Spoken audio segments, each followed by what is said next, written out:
What's up, ladies and gentlemen of YouTube? Boogie2988 coming at you live once again through the power of the internet. And I have a hell of an unboxing for you guys today. It's finally here. It's my Oculus Rift. Now, if you guys follow me, you'll know that I pre-ordered this like a million years ago. And it's finally here. But I actually already got my other VR device in, my HTC Vive.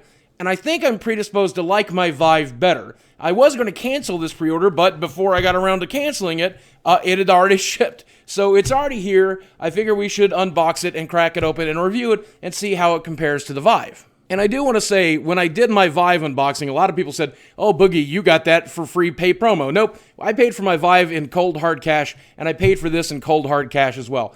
Just like any of my unboxing videos, unless I tell you otherwise, we paid for it out of cold hard cash. And of course, you've helped me pay for that by watching these videos and sharing them and liking them. And I can't thank you enough for that. But this definitely cost money. 600 monies to be exact. So I hope it's worth it. Now, this little cover just slid right off, leaving this box. And I have to say, this is so much better than the HTC Vive box. It came in like one giant box with 3 or 4 smaller boxes inside.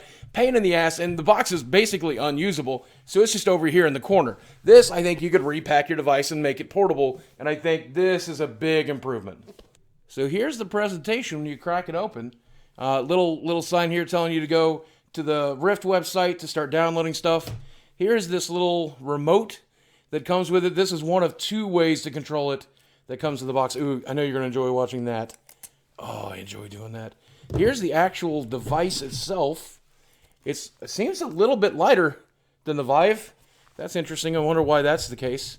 Here is the camera,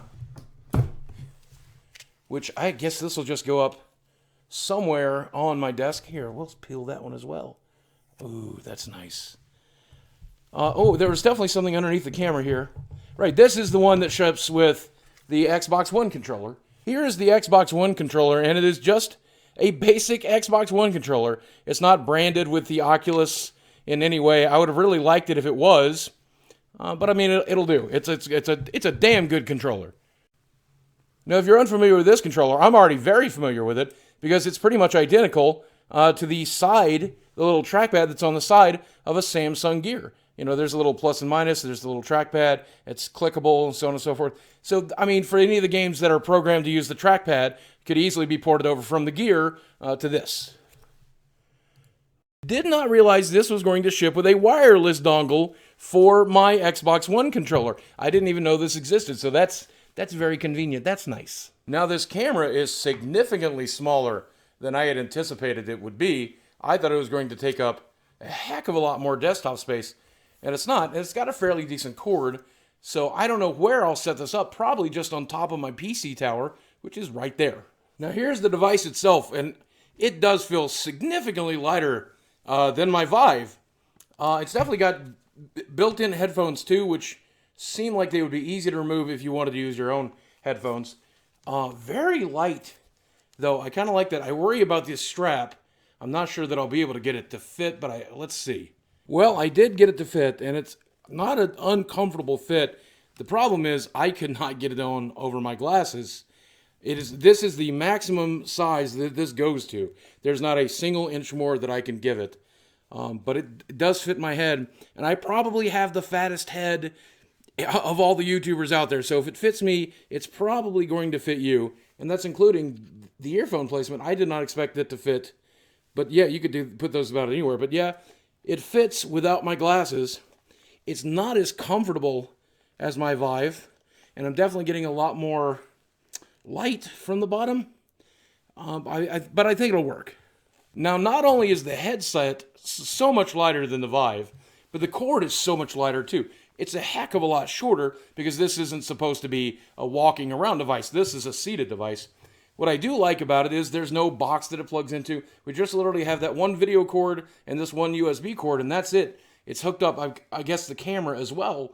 But, I mean, there's a lot of convenience here as opposed to the Vive. Okay, here's our first experience, I guess. Whoa. Wow. What the hell, dude? What the hell are you? Okay, that is a very good resolution. The screen is very clear. Now my glasses are still not on, but look at this dude. Wow. Oh wow. Okay. Yeah, this screen is very, very clear. I wonder if it would be as clear with my glasses on. Whoa! Whoa! Okay, here I can definitely see a little bit of pixelization. But overall, I'm very impressed. What is making that noise? Oh God. Oh God. Hello, sir. I have no way to move around. I have no way to do anything other than just sit here and panic. Oh my God. Wow.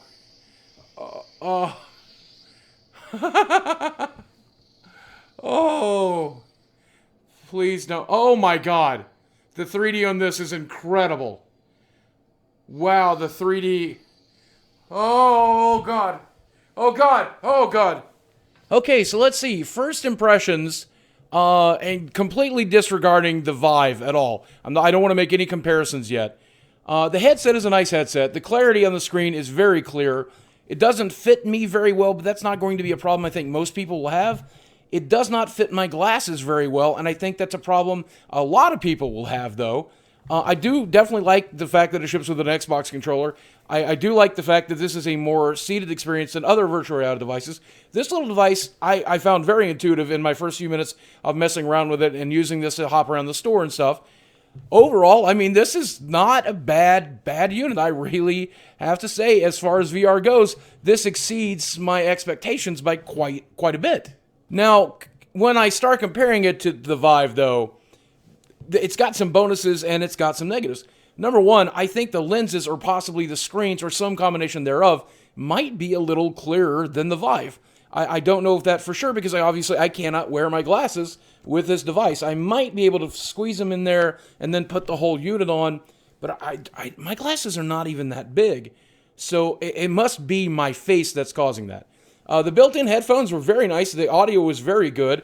I do like having that as opposed to having to put on different headphones for my Vive. I do not like this head strap system at all.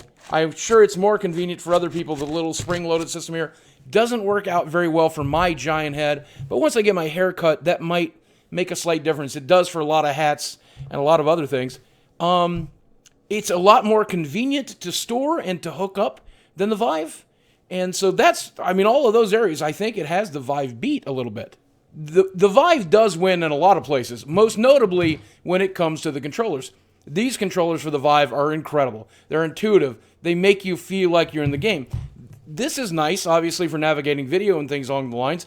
This is obviously nice for playing games like Lucky's Tale. I just finished a little bit of it, which I'll hopefully put that up on the gameplay channel. And Lucky's Tale is the most gamey game, more traditional game that I've experienced in VR.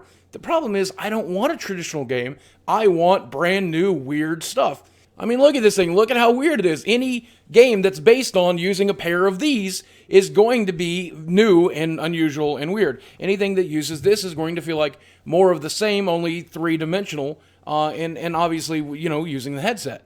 The store is identical to the Gear store. I mean, it's literally the same thing. I think right down to the resolution. I think the resolution for the store is exactly the same. Of course, this is all in beta, and I know that that'll get better in time, but as it is, it just feels like I'm using my Gear. There's not a lot of apps and not a lot of games in the store, and some of the games that are there are very expensive. Some of the games I already own. For example, Project Cars, which I have in my Steam library. I don't want to purchase it again to be able to use it with my Rift, and that's definitely a downside. So in a vacuum, this is a very positive experience. The screen is good, the headset fits, the controller works, the camera's light, it's easy to set up, like all of that stuff is true. Outside of a vacuum, looking at the competition though, I've used Project Morphus, I've used Vive. I think both of those are better. I think this is like the low-tier entry-level product.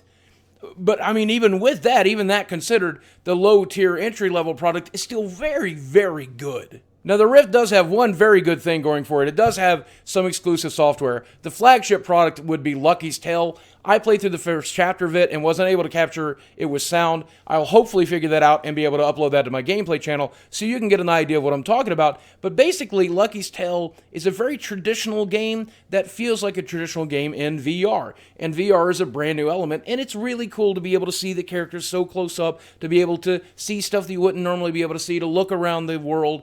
I really like that game. I think it's a very, very cool game. It's kind of a shame that it has to be an exclusive. But because of the way that you control this, and because of its store and everything else, the Vive is a very different experience from the Rift, and the Rift is a very different experience from the Vive, and they're both very different from PlayStation VR. I don't know that you would ever want to own both of them, and I think the Vive is a hair better because of its controller scheme as it is, but this is a pretty satisfactory device. I can't say that I'm satisfied with the people who own it, and I can't say that I'm satisfied with their business practices, but I have to say the device can't help who made it, and it's a good device. And I think that's everything. That's my unboxing and first impressions of the Oculus Rift. And I have to say, man, virtual reality is very, very real.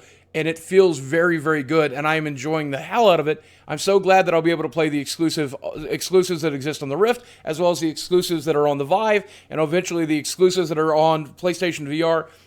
I'm so excited for VR still, even after having used it for several weeks now. I'm very, very excited to be playing these games in a very unique and different way. I wish it was easier to share and capture and stream. If you want to see more unboxings like this or more VR news, you can subscribe to the channel here. If you want to see more gameplay of these types of games, check my gaming channel as well. All those links will be in the description box below. Guys, thanks for watching. I love you very much, and I'll speak with you again soon. And to the guys over there at Oculus, I'm sorry if I'm being hard on you.